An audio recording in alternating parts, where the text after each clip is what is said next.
तो देखिए माँ मंगला गौरी की जो पूजन होती है ये चौकी लगाकर किया जाता है। चौकी की साइज थोड़ी सी बड़ी होगी तो अच्छा है, क्योंकि ये पूजा थोड़ी बड़ी पूजा होती है। अब चौकी के ऊपर बिछाने के लिए आप कोई लाल कपड़ा ले लीजिए, लाल ले सकते हैं, पीला ले सकते हैं, या तो फिर आप चाहे तो पिंक कलर का भी ले सकते हैं। अगर इस तरह का पिंक कलर का आसन है आपका तो आप पिंक कलर का आसन भी ले सकते हैं। कहने का मतलब है माता रानी की पूजा है तो आप जो है ना थोड़ा सा इसमें कलर इस तरह का लीजिए जो सुहाग के कलर्स होते हैं।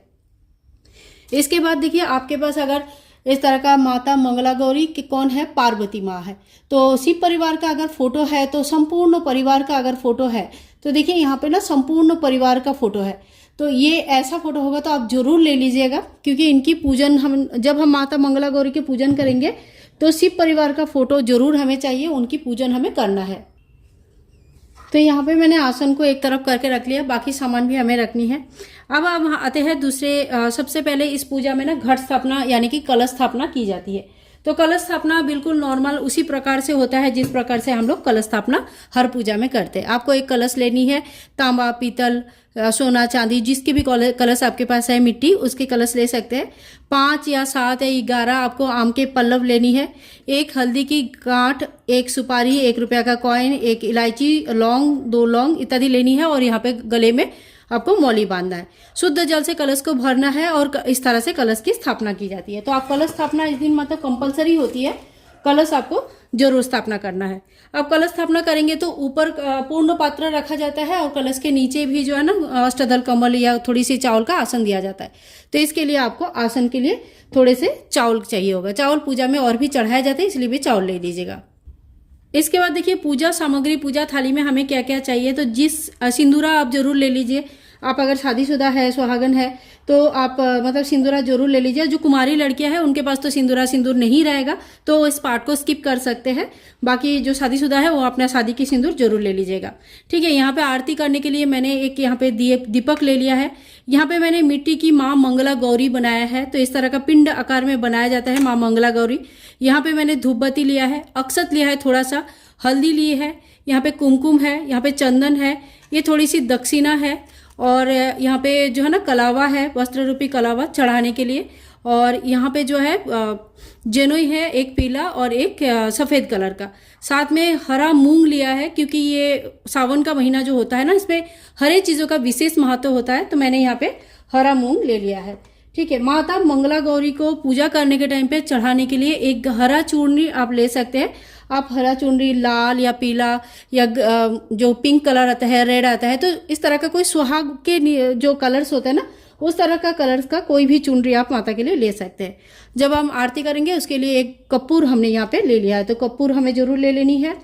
इसके बाद हमें लेनी है 16 श्रृंगार। तो 16 श्रृंगार क्या करना है हमें, पहली बार जो श्रृंगार हम लेंगे माँ को चढ़ाएंगे, यही श्रृंगार जो है ना पूरे सावन के महीने में चढ़ाएंगे, और जिस दिन लास्ट हो जाएगा उस दिन इस श्रृंगार में से कुछ सामग्री आप खुद के लिए रख सकते हैं और बाकी सामग्री का दान किया जाता है। हर बार अलग से लेने की जरूरत नहीं है, एक ही बार आपको ये लेनी है।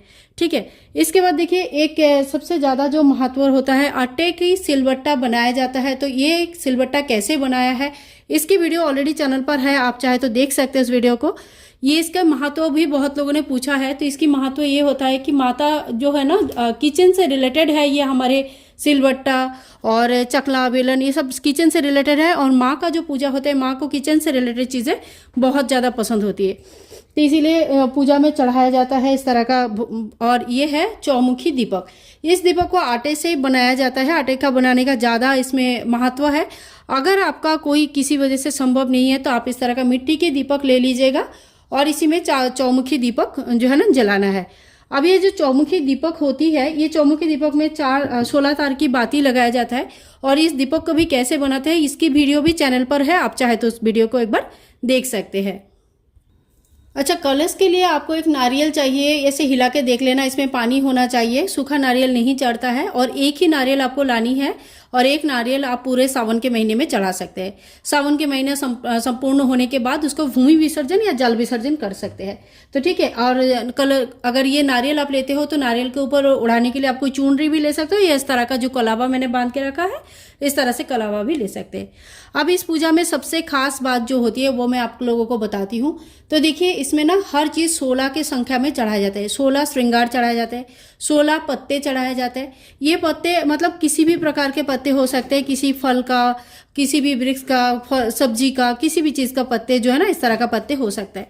तो आप 16 अलग अलग किस्म के पत्ते भी ले सकते हैं, जैसे कोई भी अच्छे फल का, फूल का, जो भी अच्छे अच्छे फल का, फूल का पत्ते होते हैं वो सारी चीज़ें ले सकते हैं।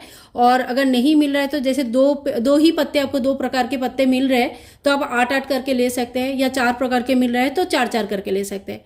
इसके बाद देखिए 16 प्रकार का फूल चाहिए, तो अलग अलग अगर आपको 16 मिल जाए तो बहुत अच्छा है, लेकिन 16 प्रकार का फूल मिलना इतना आसान नहीं होता है। तो जो भी फूल आपको मिल जा रहा है, टोटल 16 फूल आप ले लीजिए माता मंगला गौरी के लिए। इसके अलावा भी थोड़ा सा फूल आपको अलग से लेनी है, जिससे भगवान शिव जी को और गणेश जी को चढ़ाएंगे, उनके शिव परिवार को चढ़ाएंगे।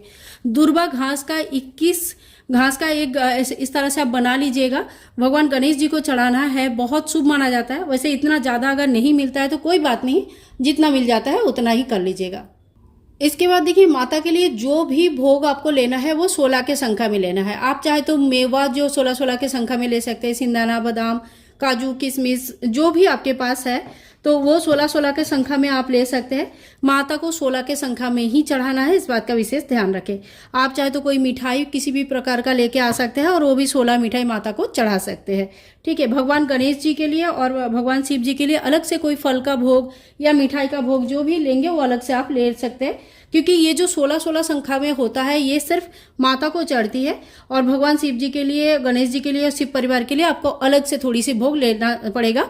जैसे मैंने यहाँ पे एक आम ले लिया है। इसके अलावा आप 1 लोटा जल जरूर ले लीजिए, क्योंकि भोग चढ़ाएंगे तो जल भी चढ़ाना आवश्यक होता है। तो ये वो सारे सामग्री है।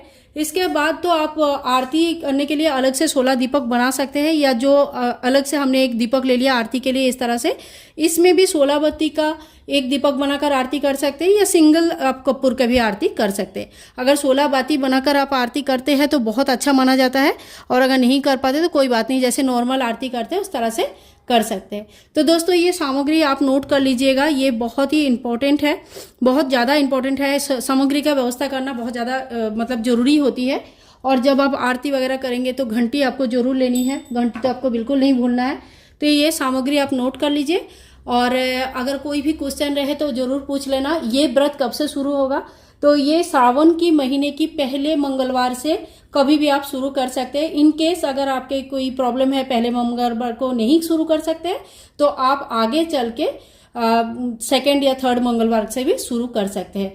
केवल मात्र श्रावण के मंगलवार को भी कर सकते हैं, पूरे 1 साल के लिए कर सकते हैं, या 5 साल के लिए भी कर सकते हैं।